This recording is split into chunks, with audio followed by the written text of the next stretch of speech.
내 아들아, 부디 지혜를 깨우쳐서. 잠언 27장 11절로 16절의 말씀입니다.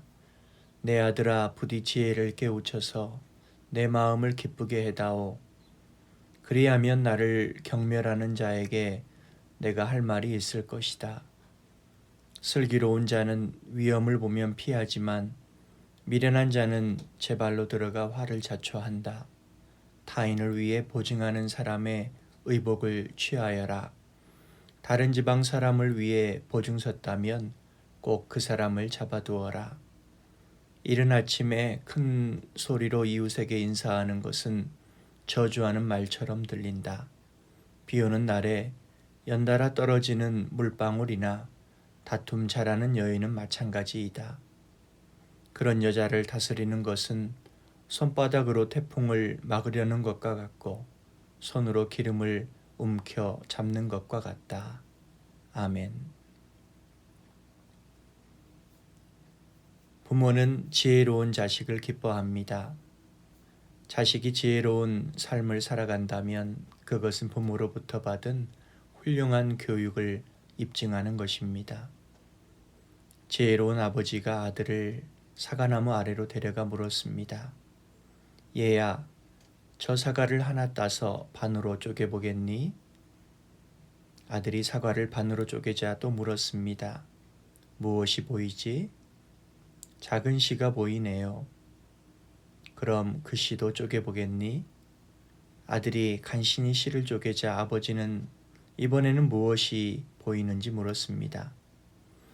작은 씨 안에 아무것도 보이지 않는데 무엇이 보이는지 물은 아버지의 질문에 어리둥절한 아들이 솔직히 대답했습니다.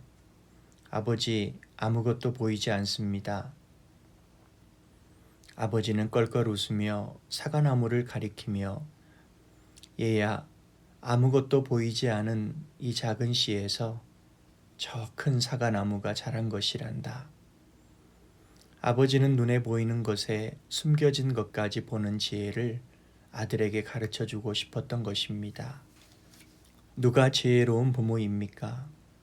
솔로몬처럼 자식에게 지혜를 가르쳐주려 부단히 애쓰는 부모입니다.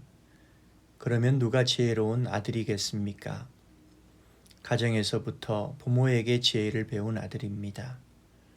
솔로몬은 누구에게나 어디서나 지혜를 배울 수 있다고 했지만 지혜를 습득하는 습관이 키워지는 곳이 가정임을 끊임없이 강조했습니다. 그래서 학교와 교회 교육보다 가정교육을 강조하는 것은 지극히 성경적이고 아무리 거듭 강조해도 지나치지 않습니다. 본문에서 부모는 자식에게 세 가지 면에서 지혜로울 것을 당부합니다. 위험을 피하는 지혜를 말씀합니다. 위험한 일인 줄 뻔히 알면서 고집을 부리는 것은 어리석음의 극치라 할 수 있습니다. 위험을 겪고 고통을 당한 후에도 위험을 피하는 지혜를 배우지 못합니다. 14절의 말씀입니다.